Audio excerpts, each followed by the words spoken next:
Bonjour et bienvenue à ce 13e webinaire organisé par l'équipe de LexisNexis Maroc en partenariat avec Iconjuris, partenaire exclusif de LexisNexis au Maroc, et le Cercle marocain des directions juridiques. Je suis Angélique Azi, responsable de la plateforme de recherche juridique en ligne Lexis Maroc et serai accompagnée aujourd'hui de Salma Agdad, éditrice chez LexisNexis. Alors que l'état d'urgence sanitaire décrété au Maroc depuis le 20 mars dernier a été prolongé jusqu'au 20 mai et que le confinement de la population continue, de nombreuses questions se posent en matière contractuelle. Après avoir évoqué l'incidence de la crise sanitaire sur les contrats commerciaux par le biais de 2 webinaires, nous souhaitions aujourd'hui vous proposer de consacrer une session aux contrats publics, fortement impactés par ces mesures sanitaires, notamment en ce qui concerne leur délai d'exécution. C'est pourquoi nous avons l'honneur aujourd'hui d'accueillir un spécialiste du droit des contrats publics, maître Saad El-Mernissi. Saad El-Mernissi exerce depuis plus de 15 ans au Maroc et est l'associé en charge de la pratique projet et de financement de projets au sein du cabinet DLA Piper de Casablanca. Il a notamment accompagné de grands développeurs publics et privés dans le cadre de marchés publics, de gestion déléguée de services publics et dans la structuration des différents contrats liés à la réalisation de grands projets d'infrastructures publiques. Saad El-Mernissi est également en charge de la pratique arbitrage international au sein du bureau de Casablanca. N'hésitez pas à poser vos questions tout au long de l'intervention de notre expert via le chat. Vous pouvez également voter pour les questions auxquelles vous souhaitez que notre intervenant apporte une réponse en priorité. Je passe donc la parole maintenant à maître Saad El-Mernissi. Merci Angélique. Bonjour à tous. Déjà, je voudrais remercier LexisNexis pour cette initiative, la possibilité que nous puissions encore communiquer ensemble alors que nous avons de plus en plus de difficultés à nous voir physiquement. Cette intervention, en fait, fait suite à de nombreuses interventions qui ont déjà été organisées dans le cadre des présentations de LexisNexis, qui ont pour vocation que nous puissions échanger sur les conséquences, évidemment juridiques, c'est ce qui nous intéresse, de la situation actuelle sur les différents domaines du droit. Il y a eu plusieurs présentations sur les secteurs, le droit social, également le droit immobilier, les sujets après sectoriels, touristiques, le commissariat aux comptes et beaucoup d'éléments qui ont été également discutés concernant ce qui concerne la pratique des contrats. L'intérêt aujourd'hui de pouvoir faire cette présentation, c'est de se focaliser plus particulièrement sur la commande publique. La commande publique, comme vous le savez sûrement, c'est un élément qui est majeur dans le cadre de l'investissement dans notre pays. Il l'est dans une situation normale et il le sera sûrement d'autant plus dans une situation dégradée.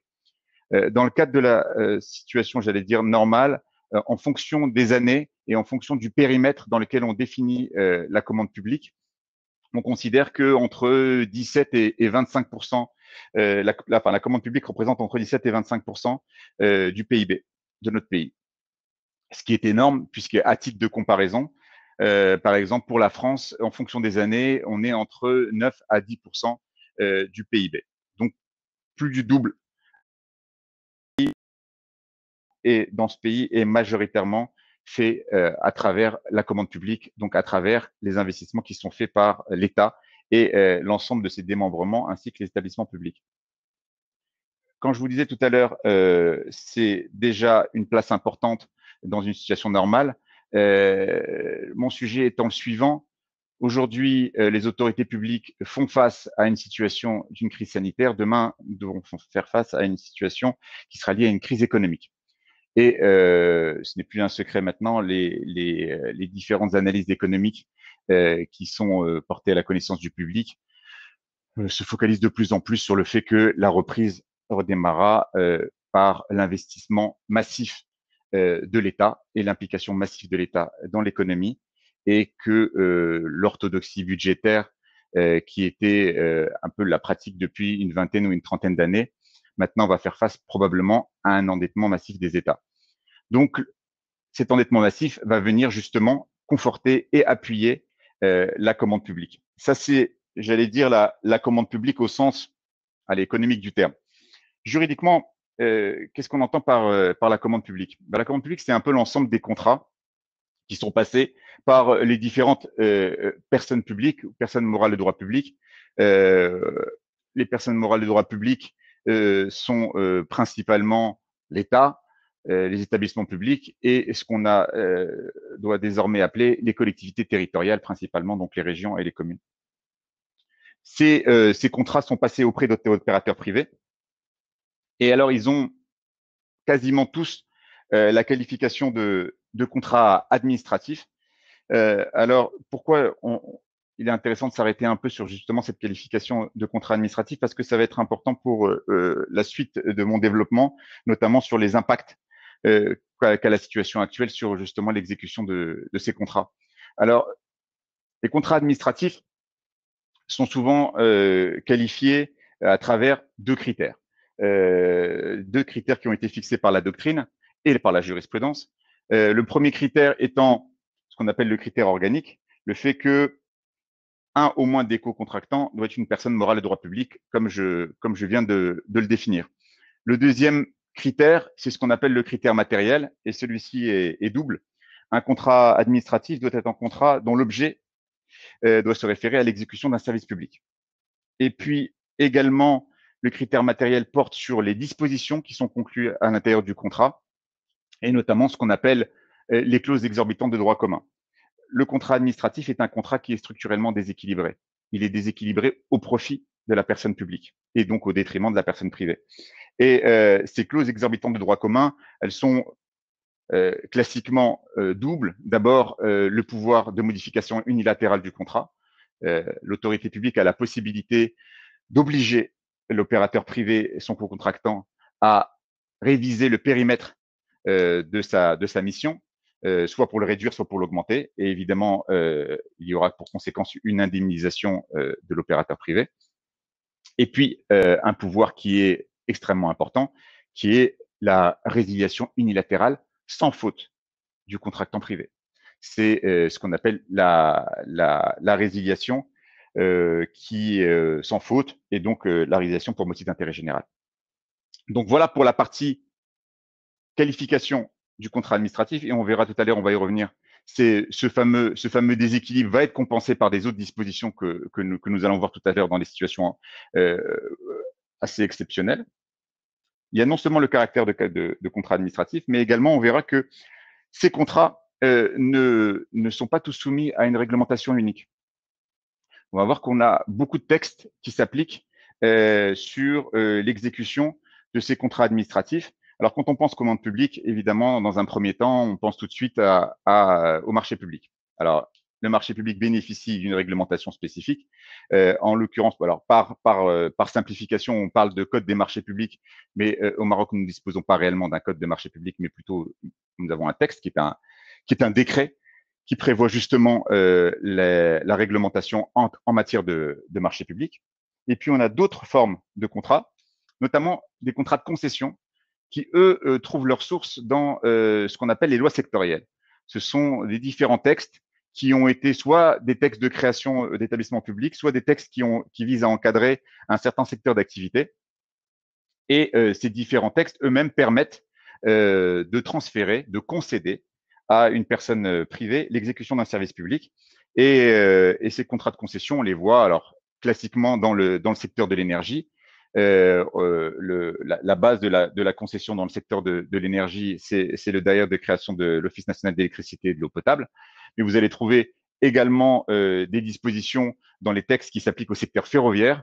Vous allez trouver ça également dans le secteur aéroportuaire, des concessions qui sont octroyées par l'Office national des aéroports, l'ONDA. Mais vous allez trouver également dans le secteur portuaire, à travers notamment la loi 1502 sur les ports. Deuxième régime, donc les concessions. Troisième régime, la gestion déléguée, ce qui est appelé en Europe la délégation de services publics, ce que nous, en Maroc, nous appelons la gestion déléguée de services publics. Nous avons un texte qui est spécifique, la loi 5405, qui permet aussi de déléguer. Et cette délégation s'opère pour les établissements publics et les collectivités territoriales. Et nous avons enfin le dernier régime, qui est le contrat de partenariat public-privé. Alors, nous avons une loi, la loi 86-12, qui vient d'être amendée il y a quelques semaines d'ailleurs, par un hasard de calendrier dans la même période que l'état d'urgence sanitaire. Et donc, ce régime-là, lui, prévoit encore un cadre différent pour les partenariats publics-privés.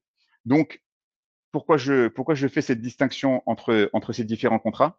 Parce que la plupart des mesures qui ont été prises dans un premier temps par le gouvernement afin de répondre à des questions qui se posaient de comment réagir ou comment les contrats de la commande publique vont être impactés par la situation actuelle du Covid-19. La réponse a été surtout donnée pour les marchés publics et très peu pour les autres contrats. C'est pour ça que je fais cette distinction dans un premier temps qui me paraît importante. Donc, mon intervention, en fait, elle va se dérouler en deux temps. Dans un premier temps, je vais parler justement de ces fameuses mesures qui ont été prises par le gouvernement, donc à la suite du décret-loi du 23 mars 2020 qui a établi l'état d'urgence sanitaire.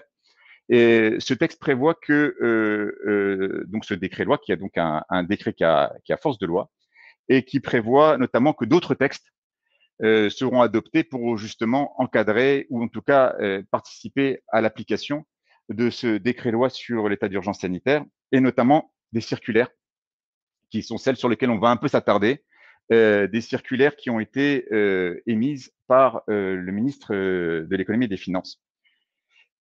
Et c'est ces sujets-là que nous allons voir, et notamment quel est l'impact de ces mesures sur la passation et l'exécution, plus particulièrement des marchés publics, mais nous verrons pas uniquement. Et enfin, dans un deuxième temps, nous allons voir de façon plus générale l'impact, quels sont les impacts sur les contrats publics de façon plus globale en plus de ces mesures-là. Et là, nous allons évoquer, et sans surprise, quelques éléments ou en tout cas quelques théories qui ont été développées, juridiques qui ont été développées justement pour voir comment certains contrats peuvent faire face à des situations exceptionnelles. Et sans surprise, nous parlerons donc de la force majeure, mais également de l'imprévision et du fait du prince. Donc voilà pour les éléments dans lesquels j'aimerais discuter aujourd'hui avec vous. Sur les différents textes, et plus particulièrement, je vous laisse regarder la partie droite de l'écran, les textes qui ont été pris, notamment les circulaires qui ont été prises à la suite du décret-loi sur l'état d'urgence. Il y a eu principalement 4 circulaires du ministre de l'économie et des finances. Ces circulaires, elles visent pas mal de points, notamment le premier sujet qui a été très vite soulevé et qui a fait preuve de beaucoup d'inquiétude auprès des opérateurs. C'est notamment la question des paiements au titre des marchés publics. Vous savez que le décret-loi sur l'état d'urgence prévoit notamment des suspensions de délais, ce qui est très vite, le gouvernement a fait quelques déclarations sur le fait qu'il devait y avoir quelques mesures budgétaires pour restreindre les investissements et les paiements, et donc pour pouvoir rassurer les opérateurs, puisque certains secteurs sont éminemment liés à la commande publique, et pour ne parler que, par exemple, que du secteur des bâtiments et des travaux publics, ce secteur est lié à la commande publique pour plus de 70 à 80%. Donc, on se retrouve donc face à une situation dans laquelle le ministre de l'économie et des finances a besoin de clarifier, voire de donner des instructions à son administration, ou en tout cas aux administrations qui sont sous sa responsabilité, et notamment les administrations qui sont sous sa responsabilité au titre du contrôle financier de l'État, dont il est responsable.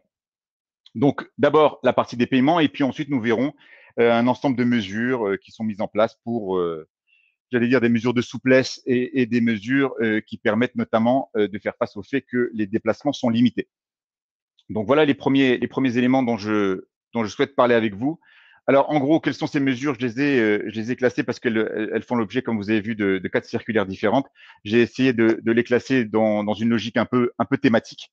La première, donc on vient d'en parler, ce sont toutes les mesures qui vont être liées à permettre d'accélérer, ou en tout cas au moins de maintenir les paiements par les autorités publiques.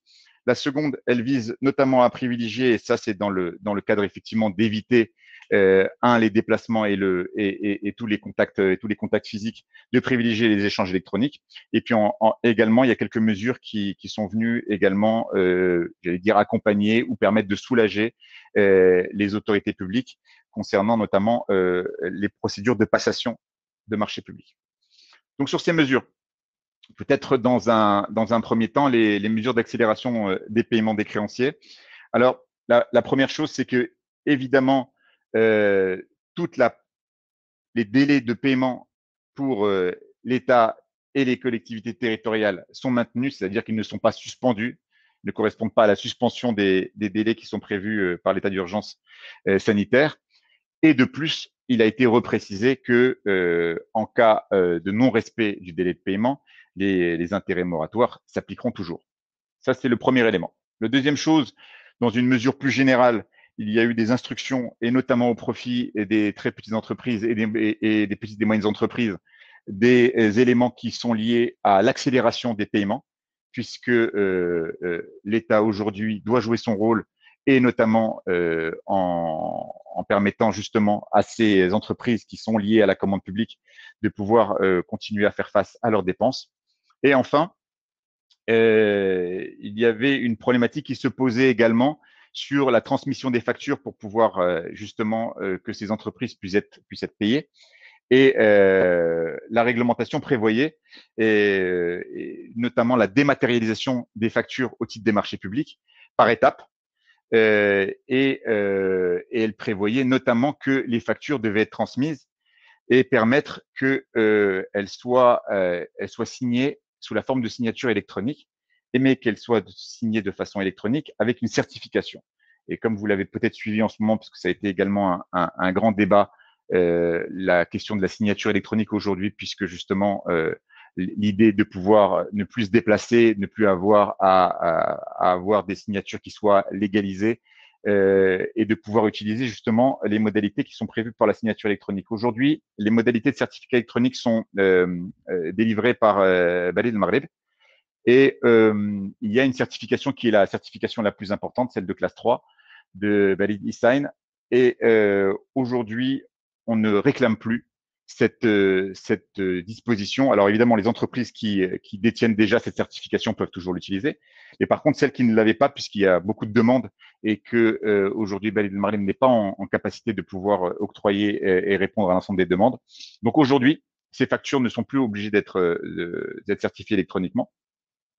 Et les agents qui sont en charge justement du paiement ne sont plus obligés, ne doivent plus réclamer justement cette certification. Et par ailleurs, toutes les pièces qui doivent être également justificatives doivent être fournies, sont fournies par voie électronique, à charge évidemment de régulariser la situation à la suite de l'état d'urgence sanitaire.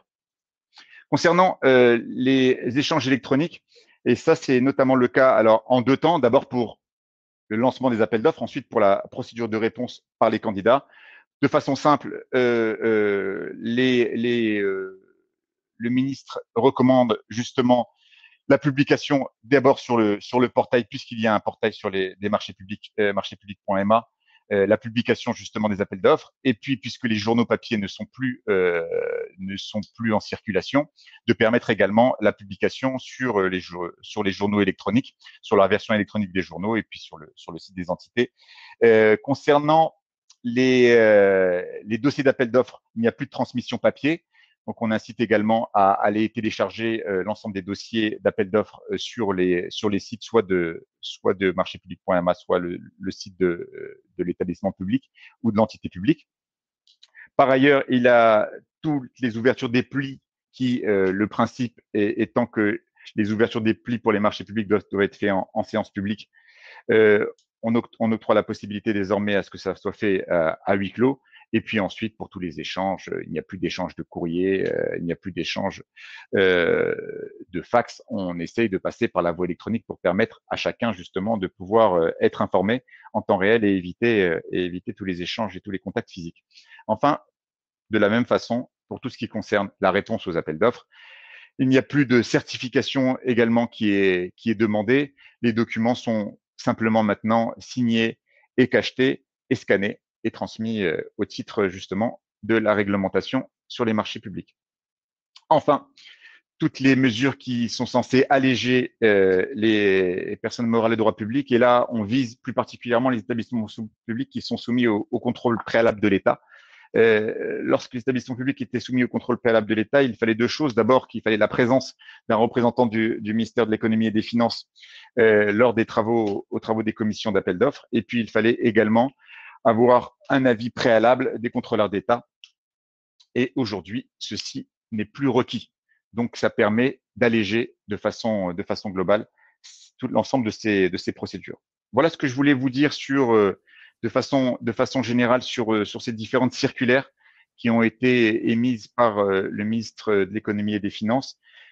L'idée à garder globalement, c'est que nous sommes dans une logique de simplification. L'État a pris conscience, évidemment, que la commande publique était majeure et que l'État ne pouvait pas faire défaut et ne pouvait pas imposer des délais de paiement supplémentaires aux entreprises qui, pour certaines, ne vivent que de la commande publique. Et puis également, toute la logique qui va dans le sens de ce qui avait déjà été lancé au sein de l'administration, c'est-à-dire la dématérialisation. Celle-ci est encore plus avancée et elle permet également de s'affranchir pour le moment de certaines contraintes techniques ou de certaines contraintes de tutelle par le ministère de l'économie et des finances au titre du contrôle financier de l'État. Monsieur voilà le Mernissi, pouvez-vous nous dire jusqu'à quand ces mesures spécifiques sont-elles destinées à s'appliquer? Ces mesures spécifiques, elles sont, au titre de ces circulaires, des textes d'application du décret-loi sur l'état d'urgence sanitaire. Et donc, ces mesures prendront fin à la fin du délai sur l'état d'urgence sanitaire. Donc, aujourd'hui, à valeur aujourd'hui, le 20 mai. D'accord, merci. Donc, peut-être aborder la deuxième partie des éléments sur une présentation, j'allais dire, sur une présentation moins descriptive des différentes circulaires, mais plus sur des questions sur lesquelles je pense qu'il est intéressant que nous puissions échanger. Alors, sur l'impact sur les contrats publics, évidemment, sans surprise, je vais vous parler de la force majeure. Alors, je sais que depuis quelque temps, la force majeure est revenue à la mode.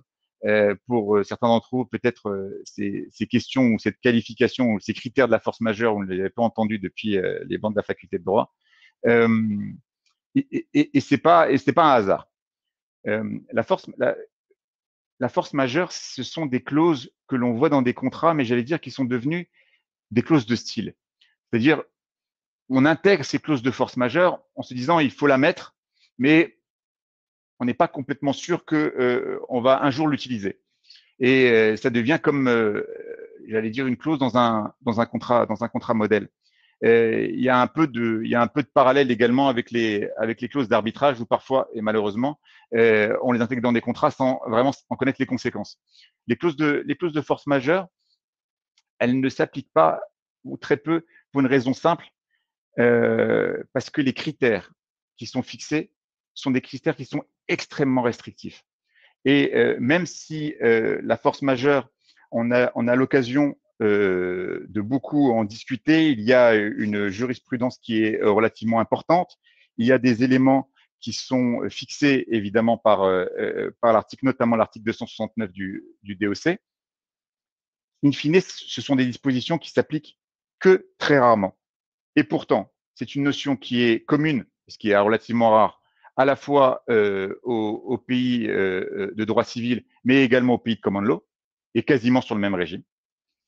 Et pourtant, malgré cela, on a très peu recours aux conditions de la force majeure. Et pourquoi, en fait? Tout simplement parce que, comme je vous l'avais dit, les conditions sont extrêmement restrictives. Et donc, le fait qu'aujourd'hui, nous reparlions de la force majeure est bien la preuve que nous vivons clairement une situation exceptionnelle et qui permet justement de pouvoir discuter de ces éléments de la force majeure.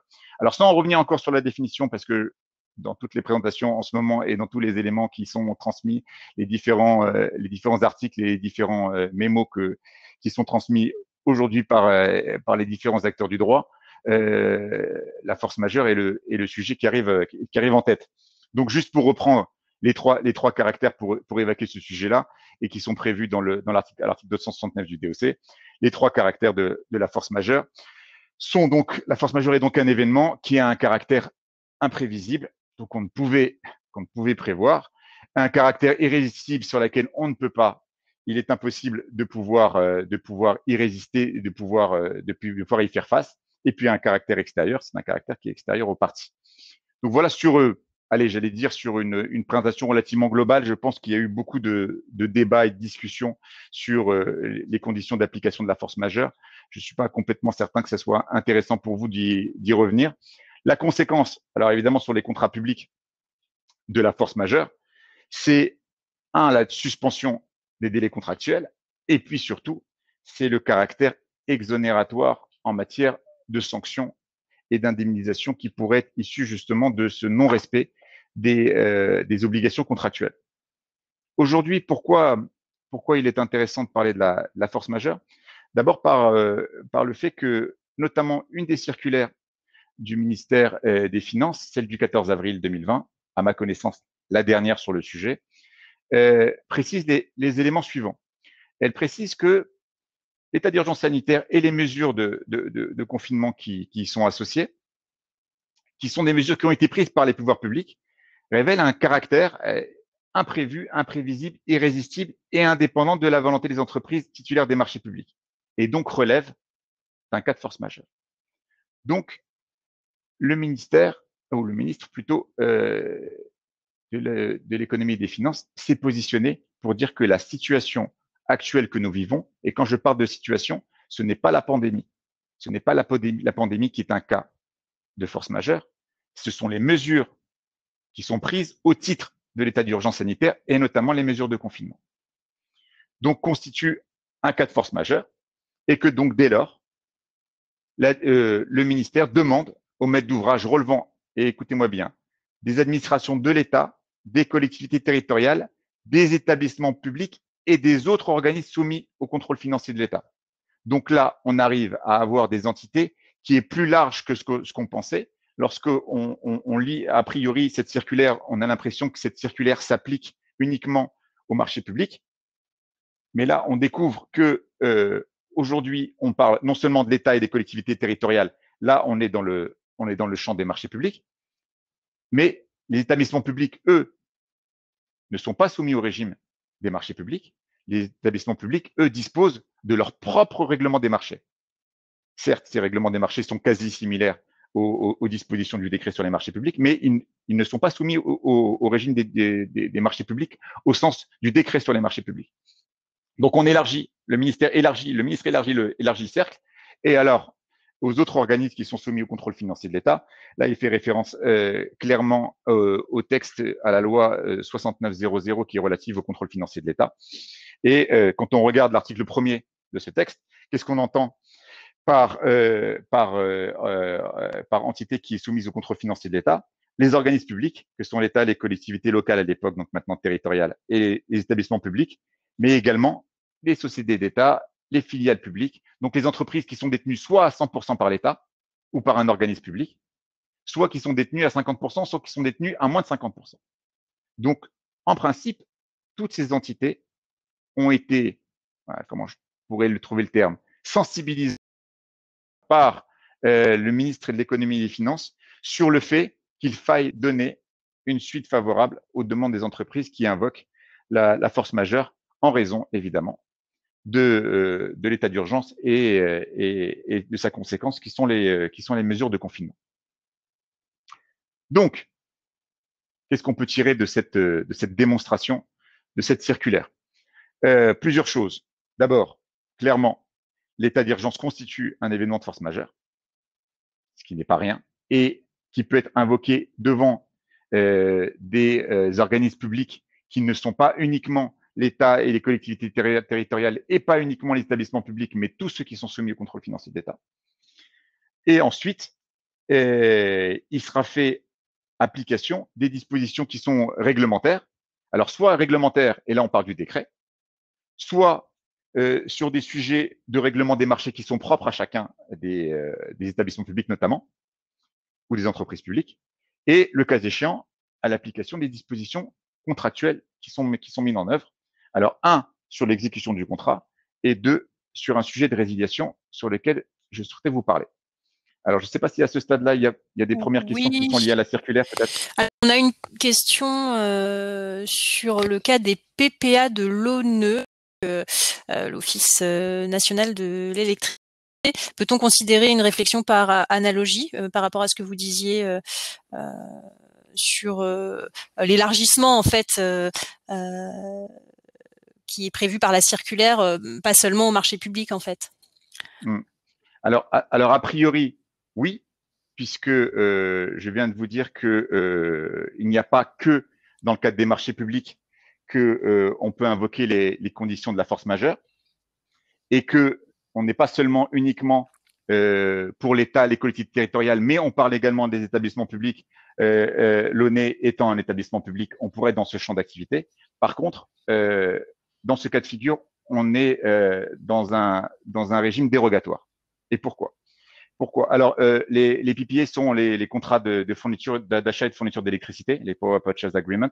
Ce sont les contrats que signent les opérateurs privés dans le cadre de la production d'électricité pour le compte de l'ONE. Donc, l'ONE confie à des opérateurs privés la charge de la production. On a des cas de figure différents au Maroc. Pour le plus important, c'est celui qui concerne la centrale de Jof Lasfar, qui est confiée à un opérateur émiratif qui s'appelle TAQA. Ça, c'est pour le contexte. Pourquoi je vous parle qu'on nous sommes dans un cas dérogatoire? Pourquoi? Parce que n'oublions pas que notre fondement de la force majeure, ce n'est pas la pandémie. Notre fondement de la force majeure tel qu'il est expliqué par la circulaire, c'est l'état d'urgence sanitaire et les mesures de confinement. Or, dans le cadre de l'état d'urgence sanitaire, il est prévu que certains secteurs d'activité, dits secteurs d'activité essentiels, ne sont pas soumis aux interdictions qui sont prévues au titre du confinement. Et on trouve ces dispositions dans le décret loi et également dans le décret qui l'accompagne et qui fixe notamment, alors c'est le décret 22293, donc c'est le décret d'application du décret loi sur l'état d'urgence. Et vous retrouvez ça à l'article 2, me semble-t-il, dans lequel il est dit l'interdiction de déplacement ne s'applique pas aux services publics vitaux, entreprises privées, professions libérales dans les secteurs et établissements essentiels fixés par arrêté. Et il se trouve que ces arrêtés ont été pris, notamment au titre d'un autre texte, qui est la loi 2520 et qui vise l'indemnisation des salariés par la CNSS dans le cadre du chômage partiel, pour appeler ça de façon basique. Et il y a eu des textes d'application qui ont été pris, notamment des textes ministériels, qui ont été pris pour chacun des secteurs et qui listent justement ces activités essentielles qui, d'ailleurs, ne bénéficient pas de la possibilité pour leurs salariés de pouvoir toucher, en cas de chômage partiel, des indemnités au titre de la CNSS. Donc, tous ces secteurs essentiels, alors, quels sont-ils? Notamment, c'est tout le secteur de la distribution alimentaire. Vous avez également tout le secteur qui est lié au secteur pharmaceutique. Vous avez l'agroalimentaire, vous avez la production d'électricité, vous avez le secteur de l'importation et de la distribution des hydrocarbures et du gaz. Donc, vous voyez, tous ces secteurs d'activité sont des secteurs qui sont des secteurs dits essentiels pour lesquels on ne peut pas invoquer l'état d'urgence sanitaire et les mesures de confinement parce qu'elles ne s'appliquent pas à ces secteurs d'activité. Je ne sais pas si j'ai été clair. Oui, très clair, oui. Donc peut-être sur les conséquences de l'application de la force majeure.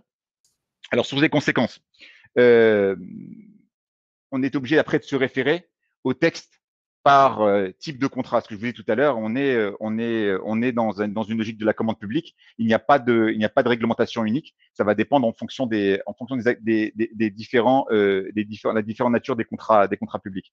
Si on se fixe uniquement sur les marchés publics, les dispositions qui sont liées à la force majeure, elles sont contenues pour les marchés publics dans deux textes qui sont les cahiers des clauses administratives générales. Alors, il y en a deux. Il y a un qui est lié au marché de travaux et l'autre qui est lié au marché de services. Sur le CCAGT, donc le CCAGT travaux, c'est l'article 47 qui prévoit les cas de force majeure. Et dans ce cadre-là, on explique que on a l'obligation, en tout cas la partie qui souhaite évoquer la force majeure, a l'obligation de le faire dans les 7 jours qui sont à partir du moment où la situation de force majeure survient. Il faut savoir que dans la situation actuelle et toujours sur la base des circulaires qui ont été communiquées par le ministre de l'économie et des finances, ce délai des 7 jours n'existe plus pendant la période de l'état d'urgence sanitaire. Et donc, on ne peut pas reprocher à un opérateur, notamment privé, de ne pas avoir évoqué la situation de force majeure dans les 7 jours de sa survenance, donc a priori depuis l'entrée en vigueur de la situation de l'état d'urgence sanitaire. Et donc, même aujourd'hui, a priori, bien après la mise en place d'état d'urgence sanitaire, on pourrait invoquer la force majeure sans que nous soit opposé justement le fait que les délais n'aient pas été respectés. Ça, c'est la première chose. Ça, c'est ce qu'on pourrait appeler la notification de la force majeure. Ensuite, derrière, il y a aussi une disposition qui ne. Alors ça, c'était pour le CCAG travaux. Il n'y a pas la même disposition pour le CCAG MO, donc celui qui concerne les marchés de services. Il n'y a pas cette logique de notification. Il n'y a d'ailleurs pas vraiment de régime sur la force majeure. Il y a juste un renvoi à l'article du DOC et à la possibilité de demander la résiliation. Et justement, c'est sur ce point de la résiliation que j'aimerais m'attarder un petit peu, toujours dans le cadre des marchés publics. Quand on est dans un marché public de travaux et qu'une fois que le cas de force majeure a été acté, aujourd'hui, l'avantage qu'on a à la suite de ces circulaires, et notamment de la dernière, donc celle du 14 avril 2020, a priori, les opérateurs privés n'ont plus à faire la démonstration des 3 critères de la force majeure, puisque le ministre de l'Économie et des Finances a lui-même dit cette situation correspond aux différents critères de la force majeure, et donc nous sommes dans le cadre d'une situation de force majeure au titre toujours, et ne l'oublions pas, de l'état d'urgence sanitaire et des mesures de confinement. Très bien. À partir de ça, quelle va être la conséquence? Aujourd'hui, la conséquence, c'est la suspension des délais, pas de pénalité, mais il y a une question de durée. Et cette question de durée va maintenant redevenir d'actualité. Pourquoi? Parce que ce que prévoit le CCAG travaux, toujours dans son article 47, elle prévoit que au bout de 30 jours, il doit y avoir des discussions pour voir comment il est possible et éventuellement d'aménager contractuellement le marché si la situation de force majeure perdure donc au bout de 30 jours. Mais une deuxième disposition, elle prévoit que si la situation de force majeure persiste pendant une période de 60 jours, là, il y a une possibilité de pouvoir résilier, soit à l'initiative du maître d'ouvrage, soit à l'initiative de l'opérateur privé. Et donc, on pourrait se retrouver dans une situation, puisque on va bientôt pas être très loin des 60 jours, dans une situation, surtout si l'état d'urgence et les mesures de confinement sont repoussées après le 20 mai, on va se trouver dans une configuration où, certes, les délais sont suspendus, mais soit au choix de l'opérateur privé, soit au choix de l'opérateur public, il y aura la possibilité de résilier le marché. Donc ça, c'est un élément qui est important, et ça, c'est les dispositions qui sont mises en place au titre des marchés publics. Il y a une question peut-être? Alors, oui, je voulais donc on a une question sur la possibilité de renégocier les termes financiers d'un contrat avec les établissements et entreprises publiques, notamment l'ONE, pour cause de force majeure, sachant qu'il y a une clause où est stipulé que les prix sont fermes. Donc, est-ce que c'est possible de renégocier les termes financiers d'un tel contrat? C'est-à-dire qu'aujourd'hui, la renégociation des termes financiers n'est pas un sujet de force majeure.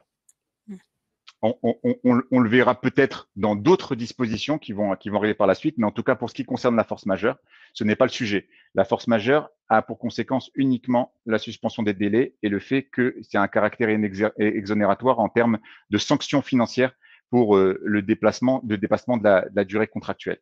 Pour tout ce qui concerne après d'autres impacts, on va y revenir tout à l'heure, mais je n'oublie pas cette question.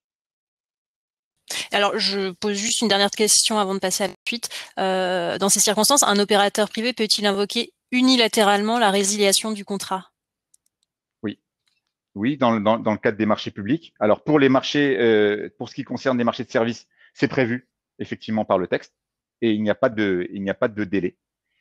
Pour ce qui concerne les marchés publics de travaux, et ce sont les délais que je viens d'évoquer. Donc, au bout de 60 jours, après que le cas de force majeure ait été constaté, il y a la possibilité de résilier, donc soit côté public, soit côté de l'opérateur privé. Alors, vous allez me dire pourquoi l'opérateur privé souhaiterait résilier. Peut-être parce que, compte tenu de la configuration, peut-être que vu les coûts que cela va engendrer pour lui, même en cas de suspension même dans le cadre de la suspension du marché public de travaux, il sera peut-être plus intéressant de résilier ce marché. Donc oui, effectivement, l'opérateur privé également peut demander la résiliation. Donc ça, ce sont les éléments que j'ai développés dans le cadre de la force majeure pour tout ce qui concerne les marchés publics. Alors, qu'en est-il des autres contrats publics? Alors, les autres contrats publics, pour la plupart, alors j'écarte encore les marchés qui sont liés aux établissements publics, puisqu'ils sont finalement dans une réglementation, un règlement de marché qui est très similaire aux dispositions du décret, au texte qui s'applique en matière de marché public. Je vais peut-être plus me focaliser sur les autres types de contrats, et notamment tout ce qui touche à notamment la concession, la gestion déléguée ou les éléments des partenariats publics-privés. Donc en fait, ces éléments-là ne sont pas encadrés par les textes, mais plutôt par les contrats qui sont fixés. Alors comment sont organisées les clauses de force majeure dans ce type de contrat? D'abord, la plupart du temps, ce sont des clauses de force majeure qui sont plutôt très détaillées, puisque justement, elles s'imposent au niveau contractuel. Après, quelquefois, on fait une séparation entre ce qu'on appelle la force majeure politique et les autres causes de force majeure. La force majeure politique étant principalement toutes les causes qui sont liées à, par exemple, tout ce qui concerne les actes de guerre, les embargos, les révolutions, les nationalisations, ce type de choses-là, et les grèves, effectivement, qui peut être éventuellement un cas de force majeure. Et ce qu'on appelle les autres cas de force majeure sont plutôt les cas de force majeure qui sont liés à tout ce qui concerne les catastrophes naturelles. Et notamment, en plus des catastrophes naturelles, les épidémies ou les pandémies qui sont également des cas de figure qui peuvent être rencontrés. Donc pour les contrats, pour les autres types de contrats, donc on est plus sur une définition et commencer à lister de façon essentiellement large les sujets de force majeure. Pourquoi? Parce que vous le savez que dans le DOC, il y a également une liste d'événements. Alors, c'est pas une liste limitative, mais très souvent, lorsqu'on négocie un contrat au titre soit des concessions, soit de la gestion déléguée, soit des partenariats publics-privés, on a vocation justement à élargir la liste, puisqu'elle n'est pas limitative, qui est prévue dans le cadre du DOC. Il y a ce premier sujet, également est mis en place de façon similaire à la réglementation sur les marchés publics, les dispositions en termes de notification. Alors, il y a des délais qui sont souvent beaucoup plus courts d'ailleurs. Quelquefois, la rédaction fait état de dès que on a connaissance d'un cas de force majeure, on doit notifier le contractant. Quelquefois, les délais sont même fixés de façon très courte. Quelquefois, on trouve dans les contrats 24 heures pour pouvoir déclarer. Je vous rappelle que pour les marchés publics de travaux, c'est 7 jours. Donc, ça, ce sont des cas de figure qui existent. Et évidemment, la circulaire ne prévoit les dispositions en termes de notification et la fin de ce délai qu'uniquement pour les cas des marchés publics. Donc, tous les contrats qui seront signés par ailleurs, ces respects de notification, ils doivent être évidemment, ces éléments de notification doivent être évidemment respectés. Et puis, très souvent, en matière contractuelle, on rajoute aussi des obligations qui sont souvent des obligations évidemment au titre de l'opérateur privé, et notamment les obligations qui sont liées au fait que quand on déclare un cas de force majeure, on doit également présenter toutes les mesures qu'on va prendre pour essayer de limiter les conséquences de l'apparition de ce cas de force majeure. Et ça, on retrouve cet élément-là, et j'attire votre attention sur ce point, notamment dans un sujet potentiel de contentieux qui pourrait y avoir justement sur l'application de la force majeure, et je pense principalement au contentieux arbitral. Pourquoi? Parce que justement, ce sujet qui est lié à pouvoir minimiser les conséquences, c'est typiquement un des éléments qui fait désormais partie de ce qu'on appelle au sens large la lex mercatoria, la loi des marchands. Donc les éléments dans lesquels s'inspirent les arbitres. Donc on est dans une procédure arbitrale, pas devant un juge étatique. Dans une procédure arbitrale, les arbitres, en principe, tranchent le litige en droit, mais également s'inspirent d'autres sources d'inspiration, que sont notamment la lex mercatoria. Et là, c'est un rappel à une notion qui est plus une notion de common law, mais qui commence de plus en plus à rentrer dans les dispositions de droit civil, notamment contractuel, qui est justement le fait de limiter les conséquences d'une situation. Et c'est ce que les anglo-saxons appellent duty to mitigate loss. Ce sont un peu les mesures qu'on doit prendre en charge. Et donc, on ne peut pas, nous, même si on subit un cas de force majeure, rester passif et ne prendre aucune mesure pour éviter justement d'engendrer des coûts trop importants. Donc voilà un élément dans lequel je pense que c'est intéressant de discuter. Concernant l'exonération, on est dans le même régime, même dans les contrats effectivement qui sont signés au titre des concessions, gestion déléguée et partenariat public-privé. Et puis on se trouve dans le cadre de la durée. Alors par contre, la durée qui est prévue avant de pouvoir entamer la résiliation est souvent beaucoup plus longue que celle qui est prévue par les marchés publics, souvent parce que également le niveau d'investissement qui est opéré par les opérateurs privés est plus important, et donc le choix de résilier le contrat doit rester un choix qui est de dernier recours. Et le plus souvent, en tout cas dans les contrats que moi j'ai eu l'occasion de regarder, on est plutôt dans les délais non pas de 60 jours, mais plutôt de 3 à 6 mois. Donc des délais beaucoup plus longs avant de pouvoir demander la résiliation. Alors qu'en est-il des conséquences de la résiliation? Alors là, c'est la même chose pour les marchés publics et c'est la même chose pour les autres contrats publics. Ben, la résiliation, elle n'entraîne pas d'indemnisation. La résiliation, c'est uniquement, on fait le constat que la situation, que le contrat doit être résilié pour motif de force majeure, et ensuite, par la suite, j'allais dire, chacun subit les conséquences de cette résiliation, et il n'y a pas d'indemnisation particulière qui est offerte ni à l'une des parties ni à l'autre. Même si la résiliation est unilatérale et de la part de l'entrepreneur, il n'aura pas le droit, il ne pourra pas demander de dédommagement. Même en cas de Pas au titre de la D'accord, parce qu'on avait une question à ce sujet. Ok, merci. Pas au titre de la force majeure. Donc voilà pour les éléments de force majeure. Je ne sais pas si on avait encore des questions sur ce sujet. Sinon, non, vous avez été très clair et voilà, on avait une question sur les conséquences effectivement de la résiliation, mais on l'a bien compris, on n'a pas de dédommagement au titre de la force majeure. J'ai été un peu long sur la force majeure, mais je pense que c'était le sujet principal de mon intervention. Je vais aller plutôt rapidement sur les deux autres cas de figure, que sont l'imprévision et le fait du prince. Pour vous dire, l'imprévision, c'est un régime qui est un petit peu différent. D'abord, sur les critères pour l'imprévision, on a ce caractère extérieur, comme pour la force majeure. On a ce caractère imprévisible. On ne pouvait pas le savoir au moment où on a signé le contrat. Par contre, on n'a pas ce caractère irrésistible parce que le contrat continue à s'appliquer. C'est la grande différence avec la force majeure. Donc, à aucun moment, au titre de l'imprévision, on ne suspend l'exécution de ces obligations contractuelles. Par contre, l'exécution de ces obligations contractuelles, elle constitue une aggravation des coûts pour l'opérateur privé, et donc celui-ci va demander, au titre de l'imprévision, de pouvoir être indemnisé. Et il s'agit encore une fois d'une indemnisation qui, très rarement, couvre l'intégralité de ces préjudices. Une partie de ces préjudices peut être pris en charge. Alors, dans la situation actuelle, pourquoi parler d'imprévision? On peut parler d'imprévision parce que justement, tout à l'heure, vous avez évoqué un sujet. L'imprévision, c'est un élément déjà ce qu'il faut savoir déjà, peut-être comme élément important. L'imprévision, c'est un élément de la doctrine et de la jurisprudence administrative. L'imprévision peut être demandée même si elle n'est pas fixée dans le contrat. Donc, c'est un élément de droit. On peut évoquer l'imprévision, même s'il n'y a pas de clause d'imprévision dans les contrats administratifs. À noter également que la disposition sur l'imprévision ne vise que les contrats administratifs. Il n'y a pas de principe d'imprévision sur les contrats de droit privé, sauf s'il y a une clause, évidemment, qui a été insérée par les parties. Mais s'il n'y a pas de clause, il n'y a pas d'imprévision dans les contrats de droit privé. Elle n'existe que dans les contrats de droit administratif. Donc, cette question d'imprévision, comment elle peut se mettre en place par rapport à la situation qu'on vit actuellement?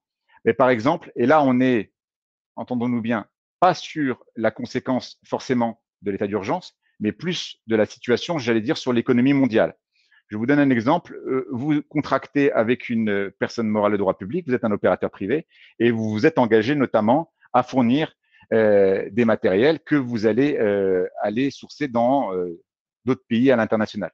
Il se trouve qu'en ce moment, difficulté, par exemple, de certaines chaînes de production, compte tenu potentiellement d'une augmentation dans certains secteurs de la demande, on peut avoir un renchérissement du prix. Pourquoi? Parce que, votre fournisseur, celui qui était prévu, avec qui vous aviez fait la première cotation, la première évaluation du montant, est dans un pays qui n'est plus en situation de produire, et donc vous n'êtes plus obligé, plus la possibilité de vous fournir auprès de lui. Si par exemple votre fournisseur était en Chine, bon, maintenant la situation visiblement s'améliore pour la Chine, mais si c'était il y a quelques semaines, c'était plus compliqué. Et donc si le matériel que vous deviez acheter en Asie du Sud-Est coûtait 100 et que maintenant demain vous avez l'obligation d'aller vous fournir sur d'autres marchés, par exemple sur les marchés européens, où là le même produit coûte 150, vous êtes impacté par cette différence. Évidemment, c'est un élément qui est indépendant de votre volonté. Évidemment, c'était imprévisible au moment où vous aviez signé le contrat. Et donc, vous êtes impacté de façon grave. Il ne s'agit pas d'être impacté de façon légère. Si vous avez une augmentation des prix de 10%, ce n'est pas un cas d'imprévision. Il faut que ça bouleverse l'économie du contrat. Et dès lors que ça bouleverse l'économie du contrat, à ce moment-là, vous avez le droit à une indemnité qui couvre pour partie ce que vous allez avoir comme sujet. Et éventuellement, et c'est là que je fais le lien sur votre question tout à l'heure, éventuellement, ça peut amener à une renégociation, à un avenant sur le contrat pour pouvoir justement prendre en compte ce bouleversement de l'économie du contrat. Très souvent, sur les contrats qui ne sont pas des contrats de marché public, vous trouvez sur les contrats de concession, les contrats de gestion déléguée et les partenariats publics-privés, une clause qui vise justement l'équilibre financier du contrat. C'est la contrepartie, j'allais dire, des clauses exorbitantes de droit commun.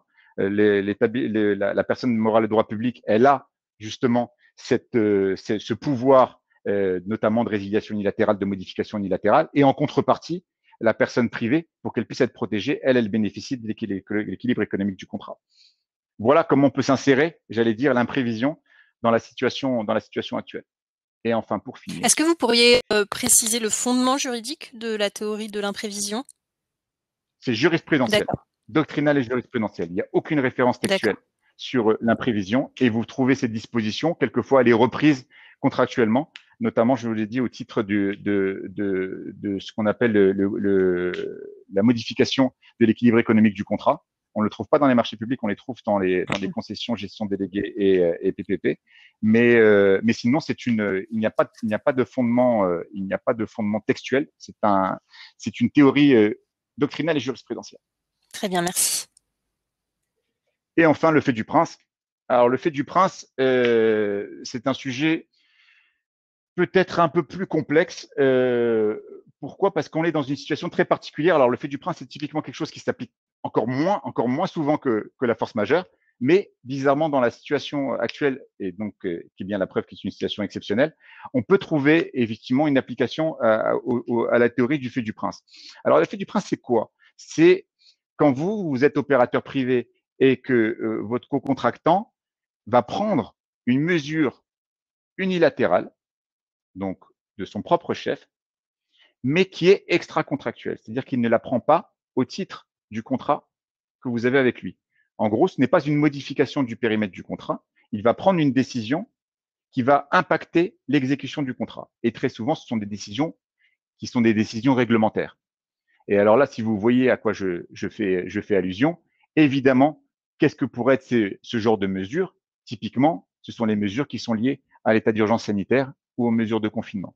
Et donc, vous, co-contractant, par exemple, de l'État, vous avez une activité pour l'exécution de votre contrat qui nécessite la possibilité de se déplacer, la possibilité qu'il puisse y avoir des regroupements de personnes, ce qui est désormais interdit, la possibilité de pouvoir travailler de nuit alors qu'on est dans un schéma de couvre-feu, ce genre de mesures-là, sur lesquelles on vous empêche de pouvoir exercer votre mission, elle a une conséquence, et elle a évidemment une conséquence soit d'impossibilité d'exécution, soit encore une fois de possibilité que l'exécution soit plus onéreuse.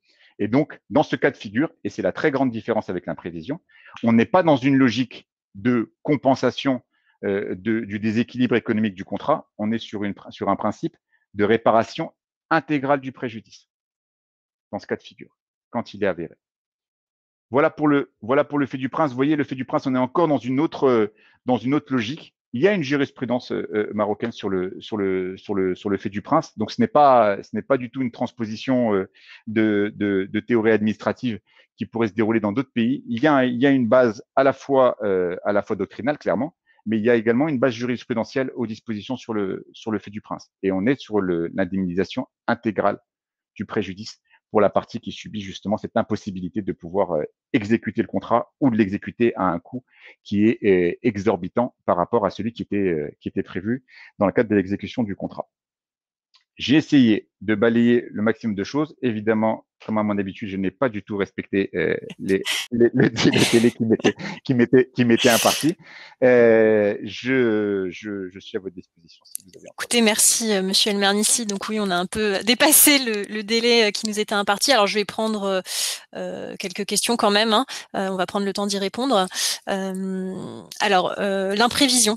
On va revenir sur l'imprévision.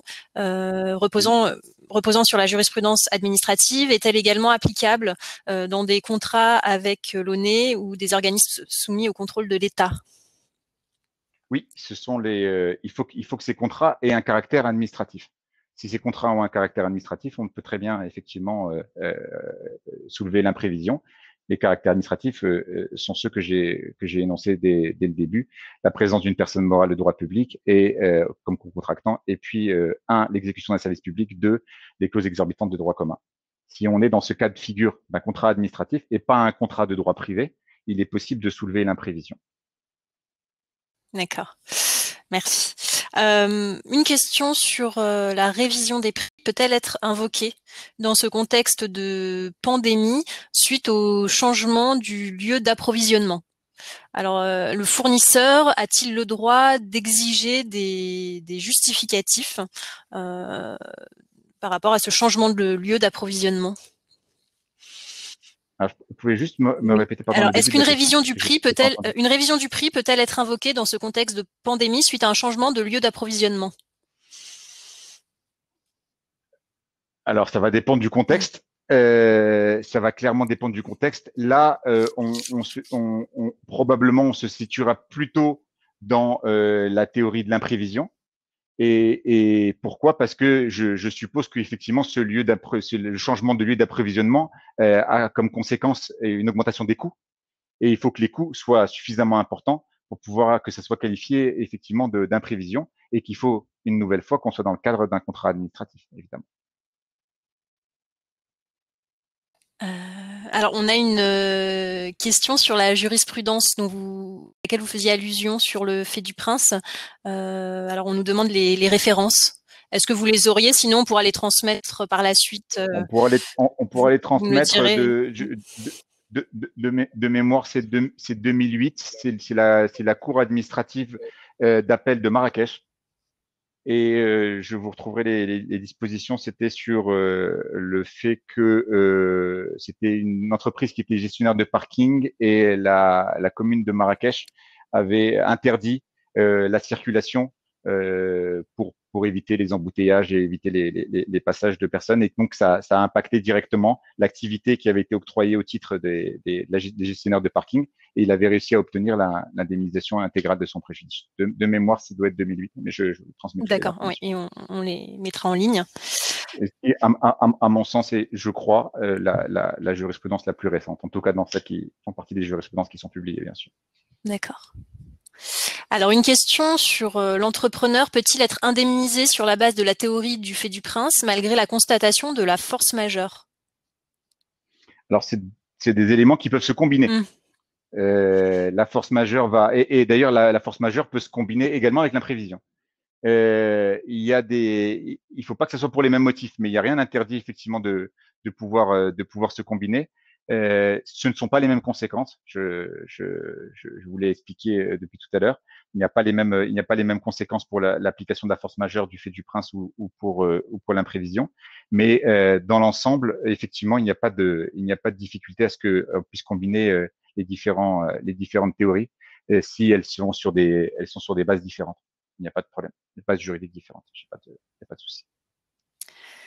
D'accord. Et alors, une dernière question sur les marchés publics à venir. Des mesures spécifiques ont-elles été prises pour les marchés publics à venir de manière à rassurer les opérateurs? Parce que faire une offre dans un contexte assez incertain peut être compliqué. Que pensez-vous des marchés publics à venir? Est-ce qu'il faut mettre en place certaines mesures spécifiques? il va y avoir un vrai sujet maintenant, et ça c'est intéressant parce que c'est un point dont je voulais vous parler, dont j'ai oublié de vous parler. Ça va être maintenant par la suite sur le caractère imprévisible. C'est-à-dire que autant on considère que la situation actuelle pour les marchés publics en cours, il y a un caractère d'imprévisibilité parce qu'au jour où on a signé le contrat, on ne pouvait pas savoir que il allait avoir la situation du Covid-19 et que on devrait être obligé de prendre en charge justement, de mettre en place l'état d'urgence sanitaire et les mesures de confinement.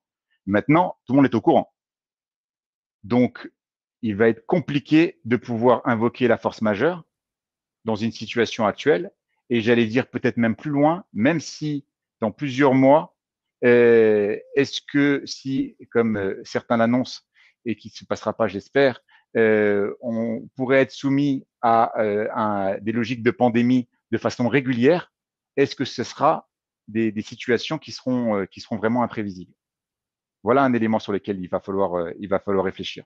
Et dans la situation actuelle, effectivement, si on doit aujourd'hui signer un marché public, il n'y a pas de dispositions spécifiques qui ont été mises en œuvre.